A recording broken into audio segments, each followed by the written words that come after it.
Hi, welcome to Art by Anna Marie, and I'm Anna Marie, and today I'm going to show you the best way to be creative.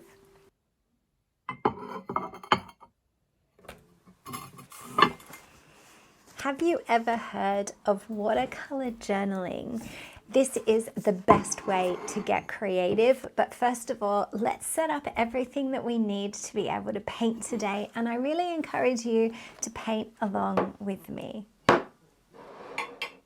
So for today, I'm going to be using whatever paints I have on hand, but I'm also using my neon paints. Now, I love my neon paints. You don't have to use neon paints today. You can use whatever paints you have available.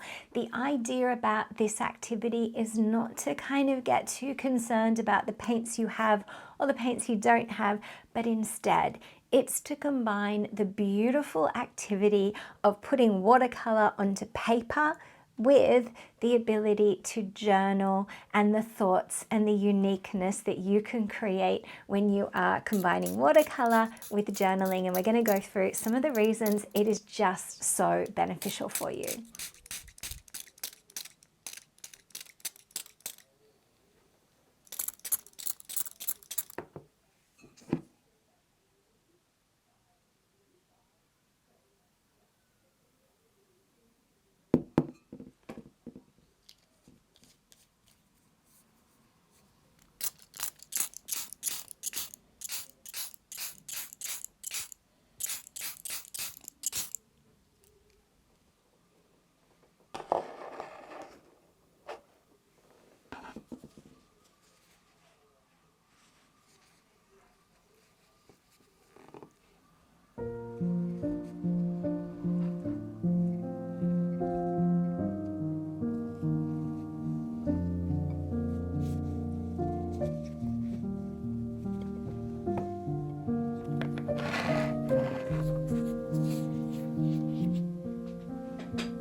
Now, you might have heard of watercolor and you might have heard of journaling. This is more than just combining the two. When I teach watercolor journaling, I often explain it as more than just painting and more than just writing. It's a way to see the world around you and communicate all about your world, your thoughts, your ideas in a uniquely personal way. It's an activity that can bring you peace, sharpen your insights, and help improve your feelings of well-being.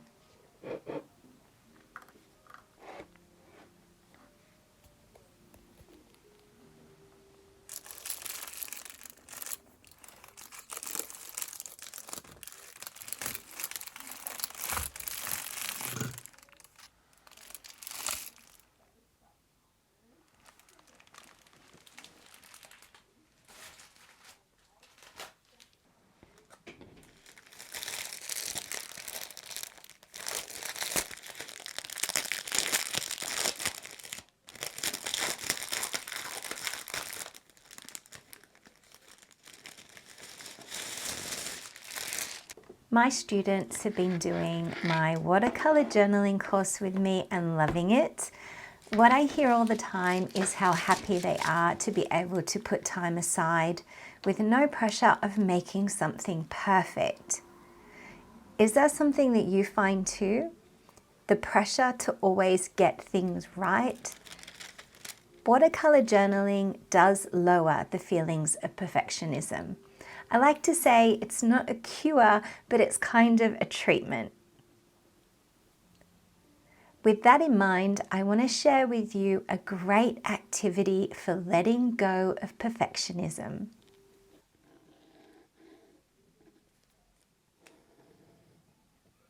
My students get this image to trace or freehand into their watercolor journals for free with their art membership. They also have access to over 200 other paintings, as well as live demonstrations, and of course, a whole watercolor journaling course. So if you think you'd love extra ideas, support, and a great way to unleash your own creativity and to journal, I'll put a link under this video. You can become a full member or you can just purchase the course. The choice is yours.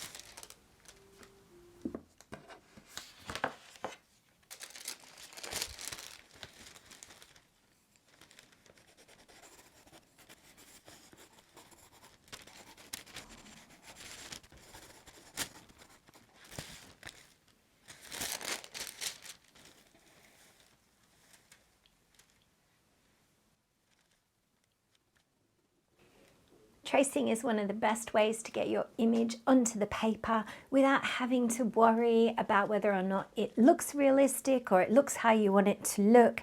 And also the thing that I always say to my students is that tracing is not cheating. Tracing is actually really, really fun, and it's something that a lot of artists do, if not all artists, in some way trace at some point. I also like to keep these to the side because I like to use them again and again for cards and for bookmarks. But let's really concentrate now on putting our ideas and our paint onto paper.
When it comes time to putting your ideas onto the page in your watercolor journal, you can really take some time to think about, in this case, things that I'm letting go of, and you can make it as personal as you would like or as deep as you would like, or you can even come back and fill out the words on another day. It really doesn't matter.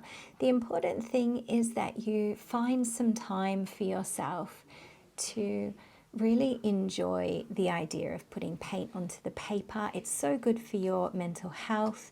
And also find some time to journal, to really write down some ideas that you have to make your life a little bit better. This has been a little look into my watercolor journal, which I've called Paint My World. I've got a whole course about it, so if you feel called to paint your own world, go and check out the link below. Look, if you've enjoyed this kind of lesson and you want to have another go at another activity, leave me a comment down below and I'll put together another video about watercolor journaling. I'm super passionate about it and I hope that you enjoy it and you give it a go as well. Imagine making your own page all about beautiful things in your life that you are bringing into your life and things that don't serve you anymore that you are letting go of. And this is also what happens when you chop your cat's tail. All right, bye.